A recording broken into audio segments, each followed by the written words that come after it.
Mathematical ബാക്ക്ഗ്രൗണ്ടിൽ നിന്ന് പെട്ടെന്ന് എക്കണോമിക്സ് ബാക്ക്ഗ്രൗണ്ടിലേക്ക് വന്നപ്പോൾ അഫോർഡ് ചെയ്യാൻ കുറച്ചൊരു ബുദ്ധിമുട്ടായിരുന്നു. കാരണം രണ്ട് തരത്തിലാണ് അതിൻ്റെ സ്വഭാവം. അപ്പോൾ അത് ഓവർകം ചെയ്തെടുക്കാൻ വേണ്ടിയിട്ട് ഒരുപാട് സ്ട്രഗിൾ ചെയ്തു. കിരൺ സാറ് ആയിരുന്നു പറയുന്നത്, നമ്മളെ വീക്ക്നെസ് അതേമാതിരി സ്ട്രെങ്ത് അത് രണ്ടും നമ്മൾ തിരിച്ചറിയുമ്പോഴാണ് നമ്മൾ കൂടുതലായിട്ടും നമ്മൾ ലക്ഷ്യത്തിലേക്ക് എത്തുകയെന്ന് പറയാറുണ്ട്. എൻ്റെ സ്ട്രെങ്ത് കുറച്ചുകൂടി ഫോക്കസ് ചെയ്യാനും വീക്ക്നെസ്സിനെ നമ്മൾ വലിയ രീതിയിൽ ഒരു കാഷ്വാലിറ്റി ഒഴിവാക്കിക്കൊണ്ട് മുന്നോട്ട് പോകാനാണ് സാറ് നിർദ്ദേശിച്ചത്. കൂടുതലും ആപ്പിൾ ബിയുടെ ക്ലാസ്സുകൾ തന്നെയാണ്, ക്ലാസ്സുകൾ LMS ഓഫ്ലൈൻ ക്ലാസ്സുകൾ വളരെ നല്ല രീതിയിൽ സഹായിച്ചിട്ടുണ്ട്. ഏത് രീതിയിലാണ് പഠിക്കേണ്ടതെന്നാണ് ആപ്പിൾ ബി കൂടുതലായിട്ട് പഠിപ്പിച്ചു തന്നത്. മിസ്റ്റേക്സ് പരമാവധി കുറച്ചുകൊണ്ട് മുന്നോട്ട് പോകാനുള്ള ഒരു സ്ട്രാറ്റജി ആയിരുന്നു മുന്നോട്ട് വെച്ചത്. 5% ആളുകൾക്കൊക്കെ കിട്ടുന്നുള്ളൂ എന്നുള്ളൊരു ഭയമായിരുന്നു ആദ്യം ഉണ്ടായിരുന്നത്. അത്യാവശ്യം കഷ്ടപ്പെട്ടപ്പോൾ നെറ്റ് കിട്ടി, വലിയ രീതിയിലുള്ള ഒരു മോട്ടിവേഷൻ അതിൽ നിന്ന് തന്നെ കിട്ടി. കുറച്ചും കൂടി ഒന്ന് ശ്രമിച്ചു നോക്കിയാൽ അത് JRFലേക്ക് എത്തിക്കാൻ പറ്റുമോ എന്നുള്ളൊരു ചിന്ത വന്നു.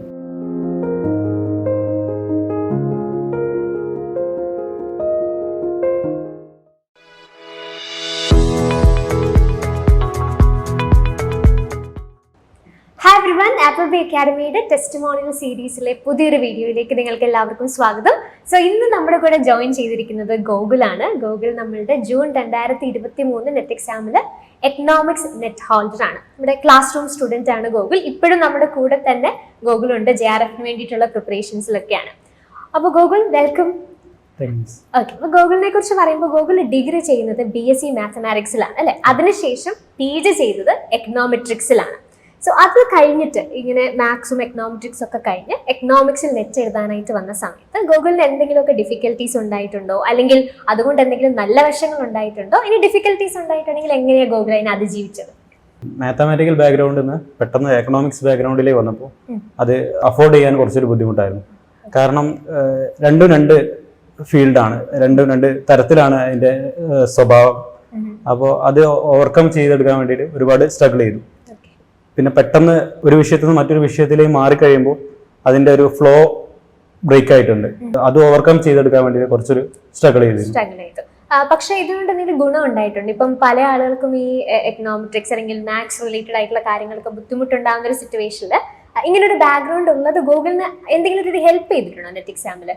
സെക്കൻഡ് പേപ്പറിൽ എക്കണോമെട്രിക്സ്, മാത്തമാറ്റിക്കൽ, സ്റ്റാറ്റി അങ്ങനെയുള്ള ഏരിയകളിലൊക്കെ പരമാവധി സ്കോർ ചെയ്യാൻ പറ്റുന്നുണ്ട്. പിന്നെ പേപ്പർ 1 തന്നെയുള്ള മാത്തമാറ്റിക്കൽ അതിലും സ്കോർ ചെയ്യാൻ പറ്റുന്നുണ്ട്. ഓക്കെ, അപ്പം ഇതിന് നല്ല വശങ്ങളും ഉണ്ട്, പക്ഷെ കുറച്ച് ഡിഫിക്കൽട്ടീസ് ഗൂഗിളിന് ഉണ്ടായിരുന്നു. അത് ഗൂഗിൾ നന്നായിട്ട് തന്നെ അത് ട്രൈ ചെയ്ത് അതിജീവിച്ച് അങ്ങനെ നെറ്റ് മേടിച്ചു. ഓക്കെ, അപ്പം ഗൂഗിളിനെ കുറിച്ച് പറയുമ്പോൾ ഗൂഗിൾ ഈ സ്റ്റഡി പ്ലാൻസ് ഒക്കെ ഉണ്ട്. ഇപ്പം സാറുമായിട്ട് ഡിസ്കസ് ചെയ്ത് പേഴ്സണലൈസ്ഡ് ആയിട്ടുള്ള സ്റ്റഡി പ്ലാൻസ് ഒക്കെ ഗൂഗിൾ ഡിസ്കസ് ചെയ്യുകയും അത് മേടിക്കുകയൊക്കെ ചെയ്യുന്ന കണ്ടിട്ടുണ്ട്. അപ്പോൾ അത് ഗൂഗിളിനെ എന്തുമാത്രം ഹെൽപ്പ് ചെയ്തിട്ടുണ്ട്? നമുക്കൊരു പേഴ്സണൽ ആയിട്ട് അല്ലെങ്കിൽ ഒരു പേഴ്സണലൈസ്ഡ് അല്ലെങ്കിൽ കസ്റ്റമൈസ്ഡ് ആയിട്ടുള്ള ഒരു സ്റ്റഡി പ്ലാൻ അത് എന്തുമാത്രം ഹെൽപ്പ് ചെയ്തു? അത് ഫോളോ ചെയ്യാനായിട്ട് ഗൂഗിളിന് എങ്ങനെ സാധിച്ചതെന്ന് പറയാം? അത് കിരൺ സാറ് ആയിരുന്നു പറയുന്നത്, നമ്മളെ വീക്ക്നെസ് അതേമാതിരി സ്ട്രെങ്ത് അത് രണ്ടും നമ്മൾ തിരിച്ചറിയുമ്പോഴാണ് നമ്മൾ കൂടുതലായിട്ടും നമ്മൾ ലക്ഷ്യത്തിലേക്ക് എത്തുകയെന്ന് പറയാറുണ്ട്.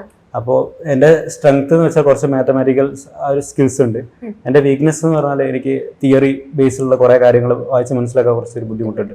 എൻ്റെ സ്ട്രെങ്ത് കുറച്ചുകൂടി ഫോക്കസ് ചെയ്യാനും വീക്ക്നെസ്സിനെ നമ്മൾ വലിയ രീതിയിൽ ഒരു എന്താണ് കാഷ്വാലിറ്റി ഒഴിവാക്കിക്കൊണ്ട് മുന്നോട്ട് പോകാനാണ് സാർ ആദ്യം പറഞ്ഞത്. കാരണം കൂടുതലായിട്ട് നമുക്കുള്ള സ്ട്രെങ്ത് ബിൽഡ് ചെയ്തെടുക്കുക, മറ്റത് ചെറിയ രീതിയിൽ നമുക്ക് കഴിയുന്ന രീതിയിൽ മുന്നോട്ട് കൊണ്ടുപോകാനാണ് സാർ നിർദ്ദേശിച്ചത്. ഓക്കെ, അതിനകത്ത് ഒരുപാട് കാഷ്വാലിറ്റി ഉണ്ടാവാതെ അതൊന്ന് നമുക്ക് പറ്റുന്ന പോലെ അതൊന്ന് പഠിച്ചു വരിക. അതിന്റെ കൂടെ നമ്മുടെ സ്ട്രോങ് ഏരിയസ് കുറച്ചുകൂടെ നന്നായി സ്ട്രോങ് ആണ് അല്ലേ?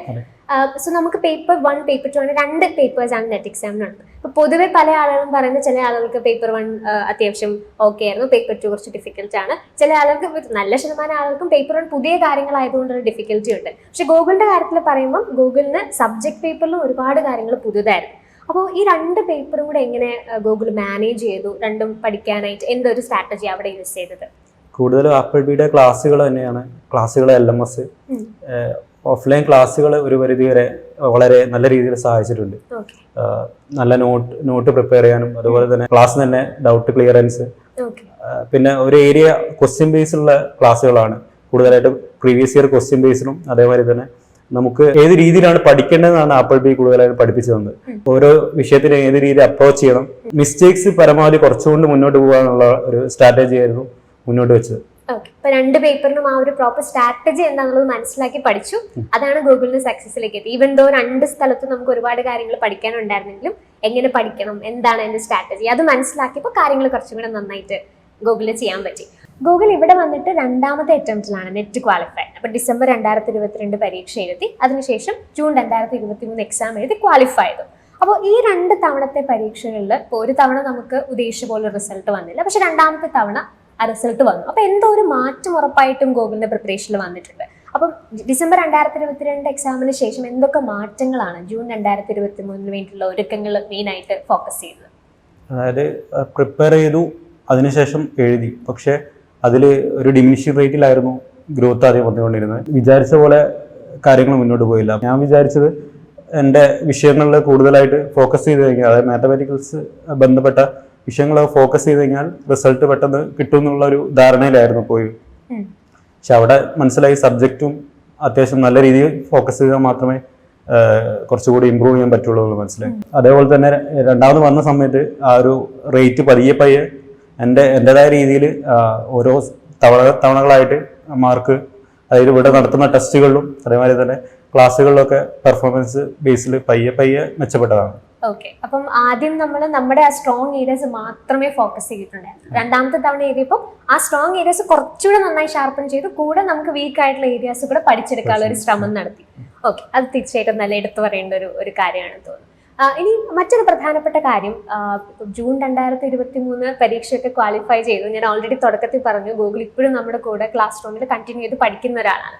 അപ്പം അങ്ങനെ ഒരു മോട്ടിവേഷൻ എവിടെ നിന്നാണ്? ഇപ്പൊ നമുക്ക് നെറ്റ് കിട്ടിക്കഴിഞ്ഞാൽ എപ്പോഴും നമ്മളിങ്ങനെ ഓക്കെ നെറ്റ് കഴിഞ്ഞാൽ JRFന് വേണ്ടി ട്രൈ ചെയ്യോ എന്ന് പറഞ്ഞാലും സ്വാഭാവികമായിട്ടും നമുക്കൊരു ഡബിൾ മൈൻഡ് വരും. ഓക്കെ, ഇനിയും ഇത് ഡ്രോപ്പ് ചെയ്യണോ, അല്ലെങ്കിൽ ഇനി ജോലിക്ക് പോകണോ, അല്ലെങ്കിൽ ഇനി JRF വേണോ എന്നൊക്കെയുള്ള തീരുമാനം പലപ്പോഴും നമുക്കൊരു കൺഫ്യൂസിംഗ് ആണ്. പക്ഷെ ഗൂഗിൾ വിത്തൗട്ട് എനി ഡൗട്ട് അത് കണ്ടിന്യൂ ചെയ്യാൻ തീരുമാനിച്ചു. അതിന്റെ ഒരു ചെയ്തോ വികാരം, ഒരു മോട്ടിവേഷൻ എന്തായിരുന്നു? ഒരുപക്ഷെ ഞാൻ ഡിഗ്രി എക്കണോമിക്സ് ആയിരുന്നെങ്കിൽ ഇതൊരു വളരെ ലളിതമായിട്ട് എനിക്ക് കിട്ടിയൊരു സംഭവമായിട്ട് എനിക്ക് തോന്നിയാണ്.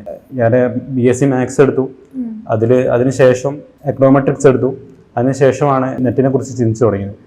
നെറ്റിൽ വന്ന സമയത്ത് കുറഞ്ഞ സമയം കൊണ്ട് കുറേ ഏരിയ കവർ ചെയ്യണം.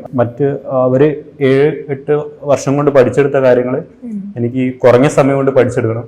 അപ്പം അത് ഒരു മുന്നിലുള്ളൊരു വലിയൊരു സ്ട്രഗിൾ ആയിരുന്നു. അത് ഓവർകം ചെയ്തെടുക്കാൻ ഒരുപാട് ബുദ്ധിമുട്ടി. അപ്പൊ അങ്ങനെ ആ ബുദ്ധിമുട്ട് ഒരു മോട്ടിവേഷൻ ആയി മാറി. അപ്പൊ കിട്ടിയെങ്കിൽ കുറച്ചും കൂടെ ഒന്ന് ട്രൈ ചെയ്താൽ JRFലേക്ക് എത്താം എന്നുള്ളൊരു താല്പര്യം ഉണ്ടായി അല്ലെ? അത്യാവശ്യം കഷ്ടപ്പെട്ടപ്പോൾ നെറ്റ് കിട്ടി.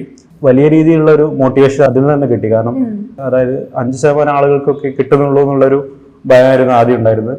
പിന്നെ നെറ്റ് കിട്ടിയ സമയത്ത് കുറച്ചും കൂടി ഒന്ന് ശ്രമിച്ചു നോക്കിയാൽ അത് JRFലേക്ക് എത്തിക്കാൻ പറ്റുമോ എന്നുള്ളൊരു അങ്ങനെ ചിന്ത വന്നു. പിന്നെ ടീച്ചിങ്ങിനോടുള്ളൊരു താല്പര്യവും അതിലേക്ക് കോൺട്രിബ്യൂട്ട് ചെയ്തിട്ടുണ്ട്. അതായത് കുറച്ചുകൂടെ നന്നായി സബ്ജക്ട് പഠിക്കാം, സബ്ജക്റ്റിനോടൊരു ഇഷ്ടമൊക്കെ കൂടിയോ ഈ ഒരു നെറ്റ് പ്രിപ്പറേഷനോട് കൂടി? അതെ, കൂടുതലായിട്ട് സബ്ജക്ട് മറ്റുള്ളവർ പറഞ്ഞു കൊടുക്കുമ്പോൾ നമുക്ക് കിട്ടുന്ന ഒരു സാറ്റിസ്ഫാക്ഷൻ ഉണ്ട്. അതാണ് ഏറ്റവും വലിയൊരു സാറ്റിസ്ഫാക്ഷൻ ഞാൻ കരുതുന്നു. ഓക്കെ, അപ്പൊ അതിനുവേണ്ടി ആ ഒരു മോട്ടിവേഷൻ കൂടെ ഉൾക്കൊണ്ട് JRFും കൂടെ ഒക്കെ മേടിക്കാനൊക്കെ തീരുമാനിച്ചു അല്ലെ? അപ്പോൾ നമുക്കറിയാം ഗൂഗിൾ ഇപ്പോൾ ഒരുപാട് എഫേർട്ട് ഇട്ട് പഠിക്കുന്നുണ്ട്. നെറ്റിൽ പഠിച്ചതിനേക്കാളും എഫേർട്ട് JRFന് വേണ്ടിയിട്ട് പഠിച്ചുകൊണ്ടിരിക്കുകയാണ്. അപ്പോൾ എന്തൊക്കെയാണ് പ്രതീക്ഷകൾ, എന്തൊക്കെയാണ് ആഗ്രഹങ്ങൾ? JRF കിട്ടിക്കഴിഞ്ഞിട്ട് എന്ത് ചെയ്യണമെന്നൊക്കെ ഉള്ള ഒരു സ്വപ്നങ്ങളൊക്കെ ഉണ്ടോ? ഇപ്പോൾ റിസർച്ചിന് പോകണം എന്നുള്ളൊരു ആഗ്രഹമാണ് കൂടുതലായിട്ടുള്ളത്. അത്യാവശ്യം പിള്ളേരെ മോട്ടിവേറ്റ് ചെയ്യാൻ പറ്റുന്നുണ്ടെന്നാണ്. പിന്നെ കൂടുതലായിട്ടും കൂടുള്ള കൂട്ടുകാരെ കൂടി ഞാൻ ഹെൽപ്പ് ചെയ്യുന്നുണ്ട്. ഓക്കെ, ഒന്നിച്ച് പഠിക്കാനും അല്ലേ? ഓക്കെ, ഗൂഗിളിന്റെ ആഗ്രഹങ്ങളും സ്വപ്നങ്ങളും ഒക്കെ സാധിക്കട്ടെ, റിസർച്ച് ചെയ്യാനായിട്ട് പറ്റട്ടെ, JRF കിട്ടട്ടെ. അതോടൊപ്പം തന്നെ ഗൂഗിൾ പറഞ്ഞതുപോലെ ഒരുപാട് പേരെ മോട്ടിവേറ്റ് ചെയ്യാനായിട്ട് ഗൂഗിളിന്റെ ഈ സക്സസ് കൊണ്ട് സാധിക്കട്ടെ. അപ്പോൾ ഓൾ ദി ബെസ്റ്റ് ഗൂഗിൾ. അപ്പോൾ നമുക്കിനി JRF ഒക്കെ മേടിച്ച് വീണ്ടും നമ്മുടെ പ്രേക്ഷകർക്ക് മുമ്പിലേക്ക് വരാം. So thank you and happy learning.